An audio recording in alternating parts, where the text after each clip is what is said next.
समस्त संस्कृतानुरागी बंधुओं एवं छात्रों, संस्कृत दीपम इस श्रृंखला में आप सबका हार्दिक स्वागत है। बंधुओं, वैसे तो संस्कृत भाषा संवर्धन हेतु अनेक लोगों ने प्रयास किए हैं। मैं भी एक संस्कृत प्रेमी होने के नाते विश्व की सबसे प्राचीन, वैज्ञानिक एवं समृद्ध भाषा को जन जन तक पहुंचाने का प्रयास करने जा रहा हूं। मेरा यह प्रयास रहेगा कि इस भाषा को लोग सीखें, समझें, पढ़ें एवं बोलें। विशेष रूप से छात्र वर्ग इसका लाभ उठाएं। बंधुओं, आज हम ऋकारांत पुल्लिंग शब्द का रूप 7 विभक्तियों में बनाना जानेंगे। जिस शब्द के अंत में री की मात्रा होती है और वह शब्द पुल्लिंग का बोध कराता है, उसे ऋकारांत पुल्लिंग शब्द कहते हैं। इन शब्द रूपों का अर्थ हिंदी में कारक के चिन्हों के अनुसार ही किया जाता है। तो आइए अब ऋकारांत पुल्लिंग कर्तृ शब्द का रूप बनाते हैं एवं उनका अर्थ भी जानते हैं। फिर प्रथमा विभक्ति एक वचन में रूप बनता है कर्ता, इसका अर्थ होता है एक करने वाला। द्विवचन में रूप बनता है कर्तारौ, जिसका अर्थ होता है दो करने वाले। और बहुवचन में रूप बनता है कर्तारः, इसका अर्थ होता है अनेक करने वाले। द्वितीया विभक्ति एक वचन में रूप बनता है कर्तारम, एक करने वाले को। द्विवचन में रूप बनता है कर्तारौ, जिसका अर्थ होता है दो करने वालों को। और बहुवचन में रूप बनता है कर्तॄन, जिसका अर्थ होता है अनेक करने वालों को। तृतीया विभक्ति एक वचन में रूप बनता है कर्त्रा, जिसका अर्थ होता है एक करने वाले से या करने वाले के द्वारा। द्विवचन में रूप बनता है कर्तृभ्याम, जिसका अर्थ होता है दो करने वालों से या दो करने वालों के द्वारा। और बहुवचन में रूप बनता है कर्तृभिः, जिसका अर्थ होता है अनेक करने वालों से या अनेक करने वालों के द्वारा। इसी तरह चतुर्थी विभक्ति एक वचन में रूप बनता है कर्त्रे, इसका अर्थ होता है एक करने वाले के लिए। द्विवचन में रूप बनता है कर्तृभ्याम, जिसका अर्थ होता है दो करने वालों के लिए। और बहुवचन में रूप बनता है कर्तृभ्यः, जिसका अर्थ होता है अनेक करने वालों के लिए। पंचमी विभक्ति एक वचन में रूप बनता है कर्तुः, जिसका अर्थ होता है एक करने वाले से। द्विवचन में रूप बनता है कर्तृभ्याम, जिसका अर्थ होता है दो करने वालों से। और बहुवचन में रूप बनता है कर्तृभ्यः, जिसका अर्थ होता है अनेक करने वालों से। इसी तरह षष्ठी विभक्ति एक वचन में रूप बनता है कर्तुः, जिसका अर्थ होता है एक करने वाले का। द्विवचन में रूप बनता है कर्त्रोः, जिसका अर्थ होता है दो करने वालों का। और बहुवचन में रूप बनता है कर्तॄणाम, जिसका अर्थ होता है अनेक करने वालों का। सप्तमी विभक्ति एक वचन में रूप बनता है कर्तरि, जिसका अर्थ होता है एक करने वाले में या एक करने वाले पर। द्विवचन में रूप बनता है कर्त्रोः, जिसका अर्थ होता है दो करने वालों में या दो करने वालों पर।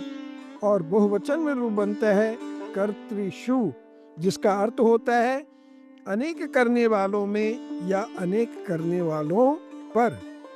संबोधन में रूप बनता है हे कर्तः, एक वचन में रूप बना, इसका अर्थ होता है हे एक करने वाले। द्विवचन में रूप बनता है हे कर्तारौ, जिसका अर्थ होता है हे दो करने वाले। और बहुवचन में रूप बनता है कर्तारः, जिसका अर्थ होता है हे अनेक करने वाले। तो जिस तरह हमने ऋकारांत पुल्लिंग कर्तृ शब्द का 7 विभक्तियों में शब्द रूप बनाया है, उसी तरह सारे ऋकारांत पुल्लिंग शब्दों के रूप बनेंगे। यहाँ पर कुछ प्रचलित ऋकारांत पुल्लिंग शब्द दिए जा रहे हैं। जैसे नेत्री शब्द है, इसका अर्थ होता है नेता या नायक। दूसरा है भर्तृ शब्द, जिसका अर्थ होता है स्वामी या पति। तीसरा शब्द है धात्री, जिसका अर्थ होता है ब्रह्मा। चौथा है वक्त्री, जिसका अर्थ होता है वक्ता, बोलने वाला। अगला शब्द है गंत्री, इसका अर्थ होता है जानने वाला। और श्रोत्री, इसका अर्थ होता है सुनने वाला आदि। इस तरह से कई प्रचलित शब्द हैं, लेकिन ज्यादातर प्रयोग इन शब्दों का ही हम व्यवहार में करते हैं। मित्रों, ऋकारांत पुल्लिंग शब्दों में पितृ का शब्द रूप प्रथमा एवं द्वितीय विभक्ति में थोड़ा सा भिन्न बनता है। शेष विभक्तियों में वैसा ही शब्द रूप रहता है। आप इन शब्द रूपों को ध्यान से पढ़ेंगे तो आपको महसूस होगा। जैसे प्रथमा एक वचन में पिता रूप बना, जिसका अर्थ है एक पिता ने। द्विवचन में यहाँ पर पितरौ बनता है। कर्तृ शब्द में कर्तारो बना था, लेकिन पितृ शब्द में पितरौ, आ की मात्रा नहीं लगती है। इसका अर्थ होता है दो पिता ने। और बहुवचन में पितरः, इसका अर्थ होता है अनेक पिता ने। द्वितीय विभक्ति एक वचन में पितरम, एक पिता को। द्विवचन में पितरौ, दो पिता को। और बहुवचन में पितॄन, अनेक पिता को। तो इसी तरह से सातों विभक्ति में हम कर्तृ जैसे ही रूप करेंगे। हम शब्द रूप आपको बता देते हैं। तृतीया विभक्ति एक वचन में पित्रा बनता है, द्विवचन में पितृभ्याम और बहुवचन में पितृभिः। चतुर्थी एक वचन में पित्रे, द्विवचन में पितृभ्याम और बहुवचन में पितृभ्यः। पंचमी विभक्ति एक वचन में पितुः, द्विवचन में पितृभ्याम और बहुवचन में पितृभ्यः। षष्ठी विभक्ति एक वचन में बनता है पितुः, द्विवचन में पित्रोः और बहुवचन में पितॄणाम। सप्तमी विभक्ति एक वचन में पितरि, द्विवचन में पित्रोः और बहुवचन में पितृषु। संबोधन में रूप बनता है हे पितः, द्विवचन में हे पितरौ और बहुवचन में हे पितरः।